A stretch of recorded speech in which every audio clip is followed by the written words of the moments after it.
Night. Happy New Year. He is a fugitive of American justice with a $50 million reward, which I guess we saved $50 million. And make sure. Yeah, exactly. But don't let anybody claim it. Nobody deserves it but us.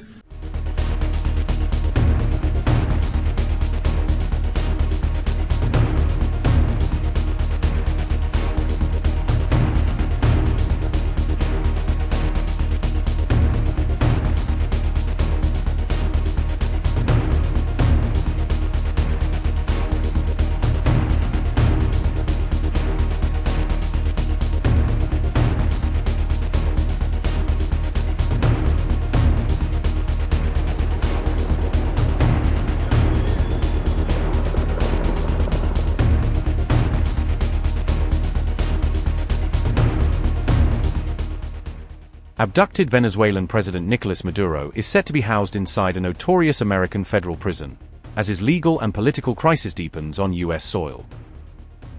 Nicolás Maduro and his wife are reported to have arrived at the Metropolitan Detention Center in Brooklyn on January 4th, marking the start of their federal custody in New York. Maduro is expected to face drugs and weapons charges in a Manhattan federal court next week, with the case likely handled through the Southern District of New York system.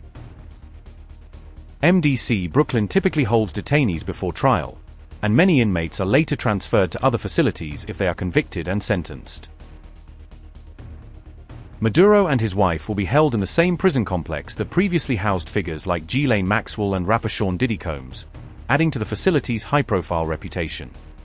According to Axios, MDC Brooklyn is a co-ed facility in New York City that houses roughly 1,300 people, including detainees in major federal cases.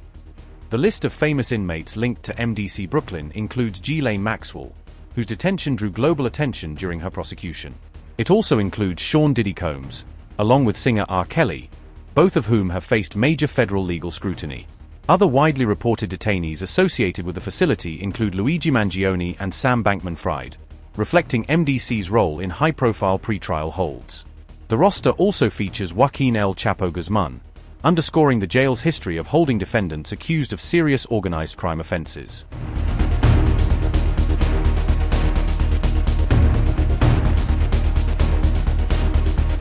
MDC Brooklyn is reportedly known for disgusting and horrifying conditions, with long-standing complaints from inmates, lawyers, and watchdogs.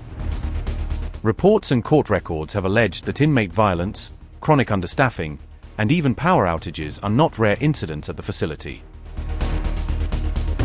Federal judges have also criticized the New York jail in unusually harsh terms, with Axios noting it has been described as barbaric and inhumane.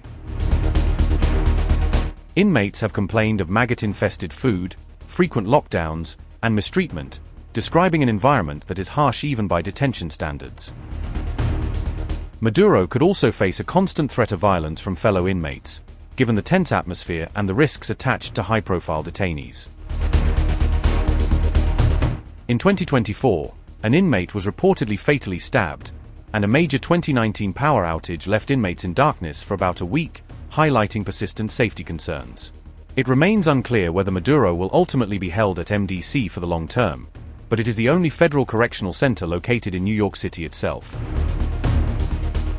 Meanwhile, New York City's mayor on January 3rd reportedly called Maduro's arrest an act of war and a violation of international law, escalating the political rhetoric.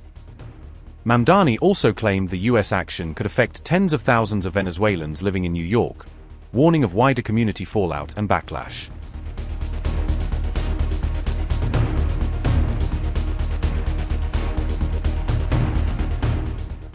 Maduro and his wife, Cilia Flores, were brought to New York after what reports describe as a dramatic capture on January 3rd, drawing attention worldwide.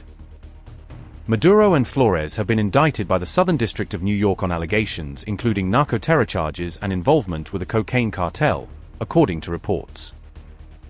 If convicted on the most serious counts, Nicolás Maduro could be staring at life imprisonment on American soil, with sentencing guidelines likely extremely severe. And in a moment that has since gone viral, Maduro wished Happy New Year while at a DEA facility in New York, offering brief remarks that quickly spread online.